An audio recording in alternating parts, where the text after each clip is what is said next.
누군가 지식을 많이 쌓았을 때에 혹은 오랫동안 신앙생활을 했을 때, 그래서 교회에서 이런저런 직분을 맡았을 때 우리는 그 사람을 보면서 신앙이 성숙했구나, 자랐구나 이렇게 생각할 때가 있습니다. 근데 성경에서 보면요, 성경에서 말하는 성장은 단순한 어떤 발전이나 어떤 연륜, 어떤 직분이 생겼다고 해서 그것을 성장했다라고 하지 않는 것을 보게 됩니다. 에베소서 4장 13절 우리가 읽었던 이 본문의 말씀을 보면요, 그리스도의 장성한 분량이 충만한 데까지 이르는 것, 이것이 영적인 성장이다라고 말씀하고 있습니다. 그래서 아무리 교회를 오래 다녔다고 해도, 그리고 직분이 있다라고 해도 그것이 영적인 성장이다라고 이야기할 수 있는 것이 아니라 그리스도의 장성한 분량이 충만한 데까지 이르렀을 때에 영적인 성장이 있구나라고 이야기할 수 있다라는 것이죠. 말이 조금 어렵습니다. 조금 쉽게 말씀드리면 성장이란 무엇이냐면요, 예수님을 닮아가는 것이다 라고 그렇게 말씀할 수 있다라는 것입니다. 우리는 예수님을 믿는 그 순간 하나님의 자녀로 태어납니다. 하나님의 자녀가 된다라는 것이죠. 그런데요, 하나님의 자녀가 되는 것과 자라는 것은 또 다른 문제다라는 것을 알 수가 있습니다. 우리가 다 자녀를 키워보면 아시겠지만 자녀가 태어나고 난 이후에 성장하지 않으면 부모에게 참 근심이 됩니다. 1살, 2살 먹어가면서 그 나이에 맞게끔 자라가야 된다라는 거예요. 그것이 올바른 성장입니다. 교회도 마찬가지입니다. 우리가 교회에 나와서 하나님을 주님으로 모시고 신앙생활을 시작하지만 우리의 영혼이, 우리의 영적인 성장이 없다라고 한다면 그것에는 큰 문제가 있다라는 것이지요. 우리가 구원을 받았느냐, 받지 않았느냐, 그것은 우리가 어떻게 보면 아주 예수님의 그러한 십자가의 죽으심을 통해서 우리의 신분이 변화되어지는, 하나님의 자녀가 되어지는 아주 기본적인 것이다 이야기할 수가 있고, 하나님의 자녀가 된 그 이후로부터는 그것으로 우리가 만족해서 안 된다라는 거예요. 지속적으로 그만큼 우리가 자라가야 된다. 영적인 성장이 있어야 된다라는 것을 말씀하는 것입니다. 그것이 하나님께서 우리에게 원하시는 모습이다라는 것입니다. 그렇다면 어떻게 해야 우리가 성장해 갈 수 있을까? 어떻게 해야 우리가 예수님을 닮아갈 수 있을까? 우리가 아무리 노력한다 한들 예수님을 닮을 수 있겠습니까? 저는 불가능하다 생각해요. 그렇지만 예수님의 모습을 점차 닮아가야 된다. 이것이 저는 성장이다. 그렇게 생각을 합니다. 어떻게 해야 예수님을 닮아갈 수 있을까? 저는 본문의 말씀을 통해서 크게 3가지를 말씀을 드리려 합니다. 그 첫 번째는 14절에 기록되어 있는데요, 배움을 통해서 성장을 할 수 있다 이렇게 말씀하고 있습니다. 여러분, 교회에 그냥 왔다 갔다 하는 것으로 우리의 영적인 성장이 이루어진다라고 생각하지 마십시오. 교회에 왔다 갔다 하는 것이 우리를 성장하게 하는 것이 아니라 하나님의 말씀을 배움을 통해서 우리가 성장할 수 있다라는 것을 꼭 기억하시길 바랍니다.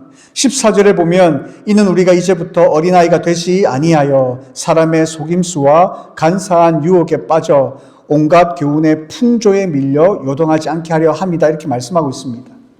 이 말씀을 통해서 우리가 알 수 있는 것은 이러한 성장은 단순한 경고가 아니라 우리에게 있어서 너희는 꼭 성장해야 된다라고 말씀하시는 강력한 명령이요 하나님의 부르심이라는 것을 우리가 알 수 있다라는 거예요. 하나님께서는 우리에게 하나님의 말씀을 통해서 또 그 말씀을 배우는 것을 통해서 자라가기를 원하신다라는 겁니다. 부모가 자녀들이 성장해가고 자라가는 것을 원하는 것처럼 하나님께서도 우리에게 영적으로 더욱더 성장하고 자라가기를 원하신다라는 것입니다. 에베소서 4장 크게 보면요, 교회가 하나 되는 것과 그리고 각 지체가 어떠한 역할을 해야 되는 것, 그리고 성도의 성장에 대해서 강조하고 있는데 우리가 읽었던 14절은 그 말씀의 절정에 이르는 부분이라 할 수 있겠습니다. 이제부터 이 어린아이가 되지 말고 라고 이렇게 권면하고 있습니다. 당시 초대교회는요, 거짓 교훈과 철학이 그들을 혼돈하게 만들었습니다. 교묘하게 그 기독교 진리 안에 스며들어서 성도들을 혼란에 빠뜨리는 그런 상황이었습니다. 사도 바울은 풍조와 같은 교훈에 흔들리는 그러한 성도들을 바라보면서 어린아이라고 비유를 한 것입니다. 왜 어린아이라고 비유를 했냐면 어린아이는 자기 판단이 불가능하기 때문에 그렇습니다. 그리고 진리를 분별하지 못하기 때문에 그렇습니다. 당시에 여러 가지 교훈들이 있고 철학이 있고 이런 것들이 하나님의 말씀을 왜곡시킴에도 불구하고 무엇이 하나님의 말씀인지를 분별하지 못하는 성도들이 있었다라는 것입니다. 그래서 그들을 향하여 어린아이라 이야기하면서 어린아이가 되지 말라라고 말씀하고 있다라는 것입니다. 성숙한 그리스도인이 되어라, 자라가라 이렇게 말씀하고 있는 겁니다. 어떤 상황 속에서도 그 말씀 위에 굳건히 있어서 어떠한 풍조 속에 어떠한 철학적인 가르침 속에 흔들리지 않는 중심을 가지고 살아가라라고 이렇게 말씀하고 있는 겁니다. 그런데요, 그러한 성숙은 하루아침에 이루어지는 것이 아니다라는 것입니다. 바로 그 성숙은 배움과 훈련을 통해서 가능하다라는 것입니다. 그러하기 때문에 우리는 끊임없이 하나님의 말씀을 사모해야 되고 하나님의 말씀을 배워야 된다라는 사실입니다. 바울이 사랑했던 제자 중에 디모데라는 사람이 있습니다. 여러분 잘 아시겠지만 이 디모데라는 사람이 처음부터 대단한 사람이 아니었습니다. 이 디모데는 강한 어떤 믿음을 가진 사람이 아니었고요. 연약했고 젊었고 또 두려움이 많았던 그런 사람이었습니다. 그러나 바울은 그를 너무나 사랑했고 그의 전도 여행에도 데려다녔으며 끊임없이 말씀을 가르쳤습니다. 기도와 경건의 훈련을 하도록 이끌었습니다. 결국에 이 디모데는 나중에 바울이 감옥에서 죽음을 당했을 그 이후에 에베소 교회의 목회자로서 아주 중요한 그러한 역할을 하는 것들을 보게 됩니다. 그리고 초대교회의 믿음의 본이 되었던 그러한 사역을 감당했던 사람이 되었습니다. 이처럼 가만히 있어서 성장하는 것이 아니라 배움을 통해 자라간다라는 것입니다. 하나님의 말씀을 배우고 신앙의 선배를 통해서 그들의 삶을 배우며 자라갈 때에 점차 그리스도의 분량으로 자라간다라는 것입니다. 여러분은 얼마만큼의 신앙생활을 하셨습니까? 얼마만큼 성경 말씀을 사모하고 배워 오셨습니까? 올 한 해는 우리가 하나님의 말씀을 사모하는 한 해가 되어지기를 바랍니다. 그리고 하나님의 말씀을 사모하는 가운데 그 말씀을 배워가면서 하나님을 더 깊이 알아가는 한 해가 되시기를 바랍니다. 그만큼 우리가 하나님의 사랑을 깨닫고 또 그 사랑 앞에 우리가 성장하고 자라감으로 인하여서 하나님 앞에 기쁨을 드리는 그러한 저와 여러분의 삶이 되어지기를 바랍니다. 말씀을 통해 배움을 통해 우리는 그리스도의 장성한 분량에 이르게 된다라는 것이죠. 오늘날 우리가 살아가는 이 세상은 하나님의 말씀 외에도 여러 가지 온갖 교훈의 풍조 속에 살아갑니다. SNS를 통해서, 유튜브를 통해서, 또 여러 가지 매체들 통해서 우리가 의식하지 않아도 계속해서 우리 귀로 듣는 것들이 굉장히 많이 있습니다. 이런 것들이 때로는 우리를 혼란하게 만듭니다.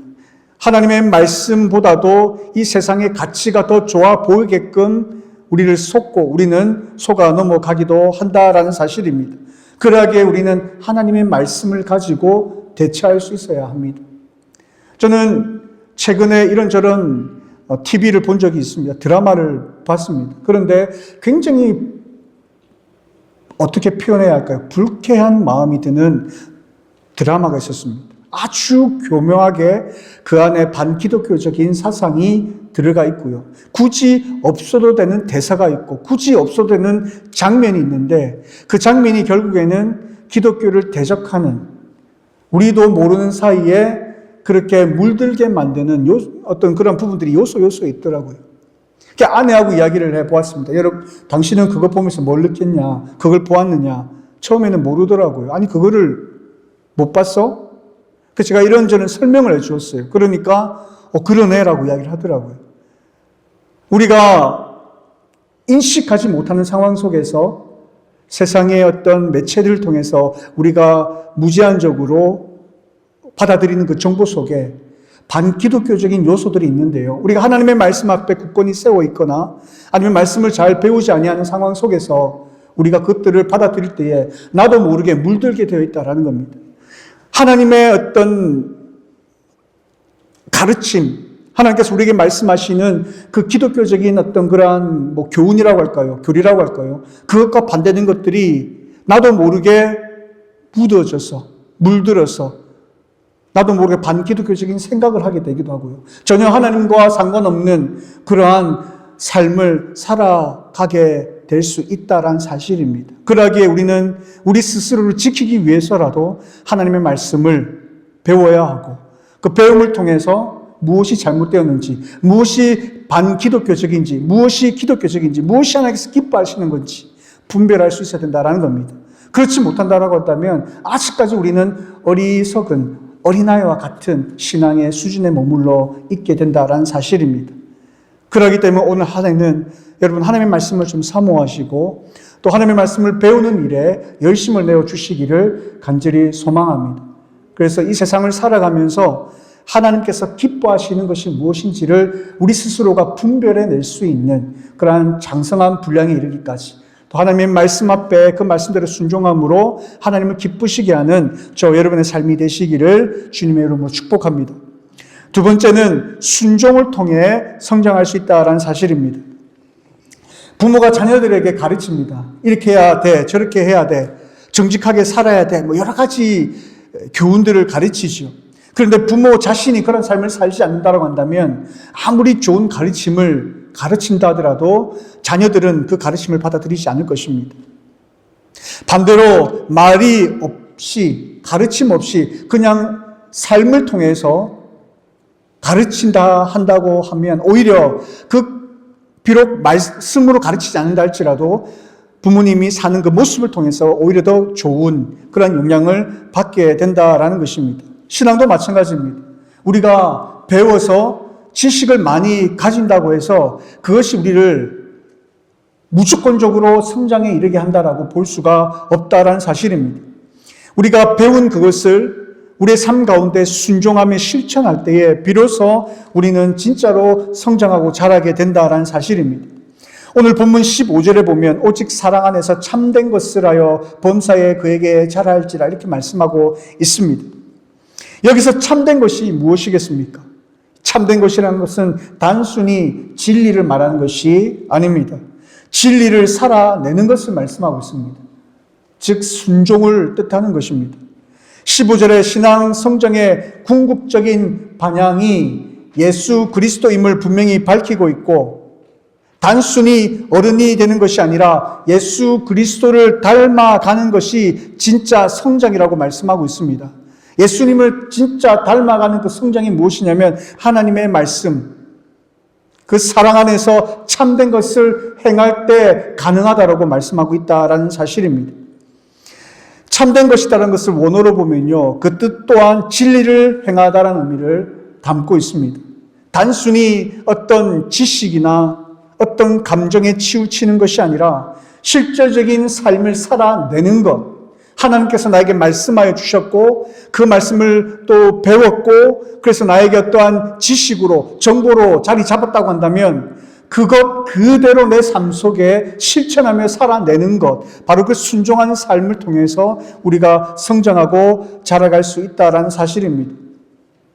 우리가 잘 알고 있는 아브라함이 있지 않습니까? 하나님께서 아브라함에게 수없이 많은 말씀을 하셨습니다.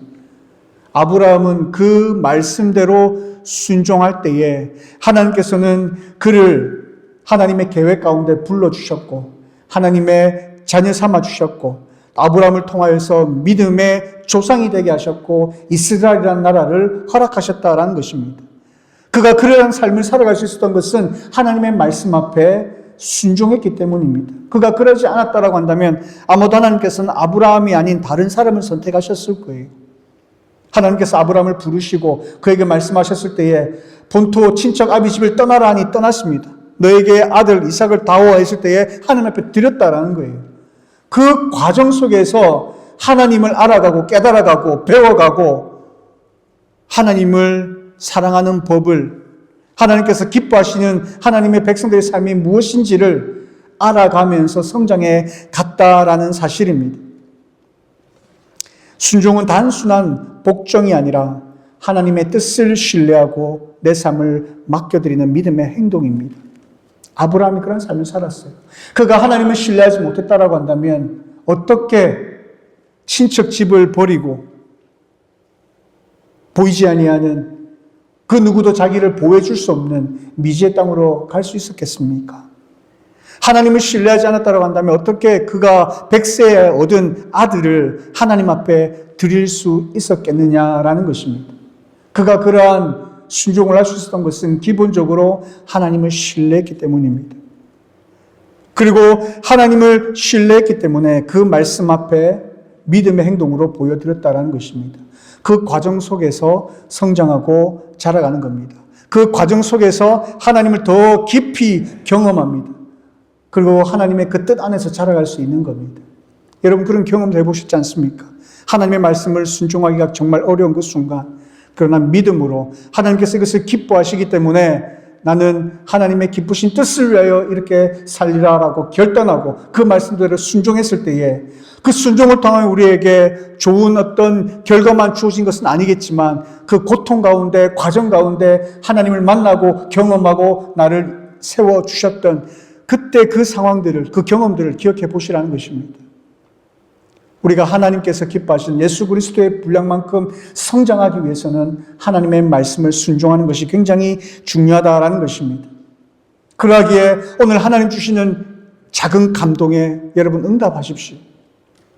하나님께서 오늘 예배 가운데 말씀해 주실 때에 어느 작은 순간순간 나에게 터치되는 말씀들이 있다고 한다면 그 말씀 앞에 여러분 순종해 보시라는 것입니다.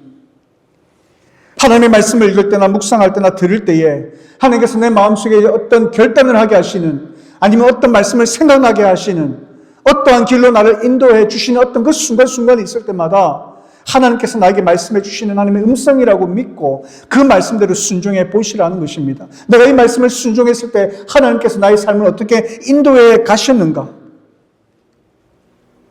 그 여러분 삶 가운데 작은 결단들, 용서하고 정직히 행하고 섬기고 또 인내하는 이러한 아주 작은 것에서부터 한번 그 말씀을 하나님의 말씀에 따라 순종하며 살아보시라는 것입니다.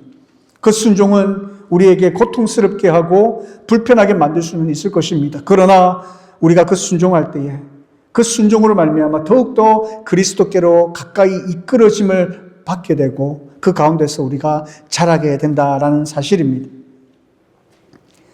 사랑하는 성도 여러분, 참된 성장은 듣는 데서 멈추지 않습니다. 행하는 삶으로 이어질 때 이루어진다라는 사실을 여러분 꼭 기억하시면서 여러분의 삶을 하나님의 말씀 앞에 순종하는 삶으로 들여보시기를 바랍니다. 올 한 해 배운 말씀, 하나님께서 나에게 주신 그 말씀 붙들고 말씀대로 순종하며 살아가겠노라라고 결단하시고 그 말씀대로 살았을 때에 나의 삶에 어떤 변화들이 있는지, 나의 영적인 삶의 성장은 어떻게 이루어지는지, 어떻게 예수 그리스도의 장성한 분량까지 이렇게 자라가는지 경험해보는 귀하고 복된 한 해가 되시기를 바랍니다. 마지막으로 교회 안에서 섬김을 통해 여러분 성장할 수가 있습니다. 우리의 몸은 수많은 지체로 구성되어 있지요. 눈이 있고 코가 있고 귀가 있고 여러 가지 지체들이 있습니다. 여러분 손가락 하나만 다쳐도 온몸이 불편합니다. 몸에서 열이 납니다. 반대로 각 지체가 각자 역할을 잘 감당할 때에 몸 전체는 건강하게 작동할 수가 있습니다. 교회도 마찬가지입니다. 교회가 그리스도의 몸이라 했습니다. 그리고 우리는 그 몸의 지체라 했습니다. 각 지체가 각자의 영역, 각자의 역할에 따라 섬길 때에 교회는 자랍니다. 교회만 자라는 것이 아니라 우리 자신도 함께 성장해 가는 것을 보게 됩니다. 오늘 본문 16절에 그에게서 온몸이 각 마디를 통하여 도움을 믿음 받음으로 연결되고 결합되어 각 지체의 분량대로 역사하여 그 몸을 자라게 하며 사랑 안에서 스스로 세우느니라 이렇게 말씀합니다. 이 말씀은 섬김이 곧 성장의 원리임을 보여주는 것입니다. 내가 교회에서 이런저런 모습으로 섬길 때에 그 섬김이 힘은 들고 나의 어떤 시간을 요하고 나의 물질을 요하고 나의 어떤 건강과 나의 체력을 요하는 것일 수 있습니다만은 그러한 섬김을 통해서 내가 자라가더라라는 것입니다. 에베소서 4장 16절 교회를 온몸으로 비유한 이유가 무엇이겠습니까? 각 지체가 제 역할을 감당할 때에 몸 전체가 자라는 그 원리를 말씀하기 위함이 아니겠습니까? 여기서 중요한 표현이 있는데 그 중에 하나가 각 지체의 분량대로 역사하며라고 말씀하고 있어요. 각 지체의 분량대로. 이것은 모든 사람들에게 동일하게 내가 이만큼 했으니까 너도 이만큼 해야 되라고 하는 말씀이 아니에요. 내가 교회에서 좀 많이 섬긴다고 해서 그렇지 못한 성도들을 향해 좀 하세요라고 할 수 있는 부분이 아니라는 것입니다. 여기서 말씀하시는 각 지체의 분량대로 역사하며라는 뜻은 자기에게 주어진 분량만큼만 하면 되는 겁니다. 하나님께서 나에게 주신 은혜가 크면 그만큼 교회에 섬기시면 되는 거예요. 내가 하나님 앞에서 기쁨으로 섬기는 것이지 사람들 앞에 보이기 위해서 나의 신앙이 어느 정도이기 때문에 내가 어떤 평가를 받기 위해서 하기 싫지만 억지로 해야 되는 것들이 아니라는 거예요. 하나님께서 우리에게 맡겨주신 분량이 있고 사랑이 있습니다. 또 우리에게 원하시는 그 하나님의 분량이 분명히 있을 것입니다. 여러분이 받은 분량만큼, 받은 사랑만큼 하나님 앞에 내어드리면 되는 겁니다.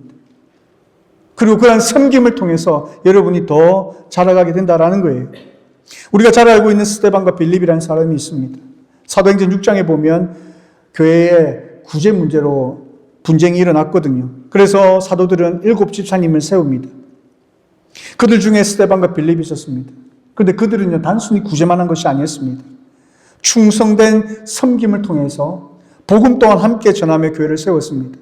스데반은 복음을 전하다가 순교를 당하고요. 또 빌립은 전도자로서 하나님의 뜻을 이루어 드리는데 쓰임을 받게 되는 모습들을 보게 됩니다. 그들이 이러한 분량까지 섬기고 순교에 이르기까지 그들의 첫 번째 그 출발점은 섬김이었다는 겁니다. 교회 안에서 그들이 해야 할 분량을 다하여 충성을 다하여 섬겼던 자들이었다라는 겁니다. 그 섬김을 통하여 하나님의 은혜, 그만큼 그 분량의 만큼 성장하게 되고 주신 은혜가 너무나 감사하고 견딜 수 없어서 복음을 들고 말씀을 들고 세상을 향해 나아가는 그러한 모습을 가졌다라는 것입니다. 섬김을 통해서 우리는 크게 자라나는 겁니다. 교회 안에서 이러한 직분을 가지고 저러한 직분을 가지고 이러한 일 저러한 일을 하다 보면요, 듣지도 않아도 말을 듣게 될 수밖에 없어요. 우리 교회 장로님들 3번 보세요. 장로님이 아니셨으면 이런저런 이야기 듣겠습니까? 안 들어도 되는 이야기를 듣게 됩니다. 교회에서 섬기다 보면요. 그런데 그것이 때로는 힘이 들고 때로는 우리의 마음을 상하게 하는 것일 수도 있지만 그러나 그 과정을 통해서 본인들은 성장하는 거예요. 그 과정을 통해서 예수 그리스도께서 우리를 위하여 사랑하셨고 희생하셨던 그 예수님의 섬김을 간접적으로 깨닫게 되는 겁니다. 하나님 나를 이렇게 사랑하셨구나. 예수님도 나를 위해 이렇게 고통당하셨구나. 고난당하셨구나. 교회를 세워가고 교회를 섬겨가면서 하나님을 알아가는 겁니다. 굳이 듣지 않아도 되는 말을 들으면서 하나님의 사랑을 깨달아져 가는 겁니다.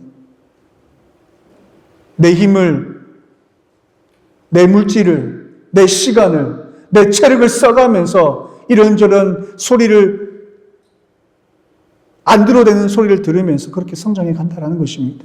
궁극적으로 그것이 우리를 자라게 하는 것이고 우리에게 유익하게 하는 것이다라는 것입니다. 그 섬김을 통해 교회가 세워지는 거예요. 사랑하는 성도 여러분, 올 한 해 우리는 각 부서들을 여러분에게 소개했습니다. 이 부서는 새로운 것이 아닙니다. 작년에도 있었습니다.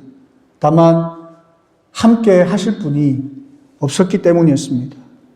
올 한 해 어떨까 저는 기대해 봅니다. 혹 여러분 가운데 이런 마음들이 생긴다고 한다면 각 부서마다 여러분 지원해 주십시오. 여러분의 시간과 여러분의 물질과 여러분의 어떤 체력들을 교회를 세우고 교회를 살려가고 더 아름답게 교회가 변화되어져 가는 일에 헌신하십시오. 여러분의 그 섬김으로 인해서 교회가 아주 건강하게 자라갈 것입니다. 뿐만 아니라 여러분 스스로도 영적으로 큰 성장이 있을 것입니다. 올 한 해를 하나님 앞에 그렇게 결단하고 여러분의 섬김으로 함께 성장해가는 그런 시간 되시기를 간절히 소망합니다. 말씀을 맺겠습니다. 성장은 선택이 아니라 부르심입니다. 그리스도의 자녀로 부름받은 우리들은 반드시 자라야 합니다. 이것은 하나님께서 우리에게 원하시는 하나님의 뜻입니다. 그래서 하나님께서는 우리에게 명령하셨어요. 그리스도의 분량에 이르기까지 너희가 성장을 하라고, 자라가라고. 하나님 우리에게 이렇게 말씀하셨습니다.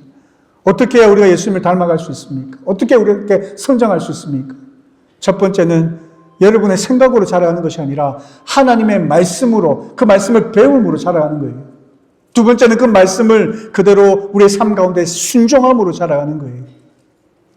그리고 마지막으로 함께 교회를 섬기면서 자라가는 것입니다. 올 한 해 여러분의 삶 가운데 큰 영적인 진보가 이루어지기를 간절히 소망합니다. 이것은 하나님께서 여러분에게 해주시는 게 아니라 여러분의 선택에 달려있다는 사실을 기억하십시오. 얼마만큼 여러분이 힘을 다하여 배우려고 하시는가? 얼마만큼 말씀 앞에 순종하려고 몸부림치시는가? 얼마만큼 내가 하나님 앞에 섬기는가에 달려있다는 사실들을 꼭 기억하시기를 바랍니다. 그래서 우리가 올 한 해를 결산할 때에 우리와 함께 하신 하나님, 또 그 안에서 우리가 얼마만큼의 영적인 진보가 있었는지를 우리 스스로 바라보면서 기뻐하면서 하나님 앞에 영광 올려드리는 한 해가 되는 복된 시간 되시기를 주님의 이름으로 축복합니다. 잠깐 기도하겠습니다. 참 좋으신 아버지 하나님, 하나님의 은혜를 감사합니다. 올 첫 예배를 하나님 앞에 드립니다. 하나님, 올 한 해를 우리가 진리 가운데 세워지는 교회라는 표를 세우고 한 해를 시작하려 합니다. 하나님, 오늘 우리에게 주신 말씀을 우리 마음밭에 새기고 나아가는 시간 될 수 있도록 인도하여 주시옵소서.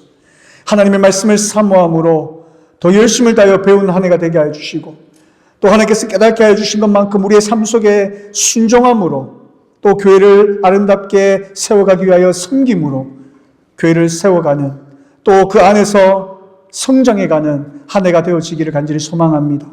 하나님, 우리 마음에 그러한 마음을 허락하여 주시고 결단하게 하여 주시고 나의 시간과 물질과 체력과 이 모든 것들을 하나님 앞에 드림으로 큰 성장이 이루어지는 한 해가 될 수 있도록 하나님 역사하여 주시옵소서. 감사드리며 살아계신 예수님의 이름으로 기도드리옵나이다. 아멘.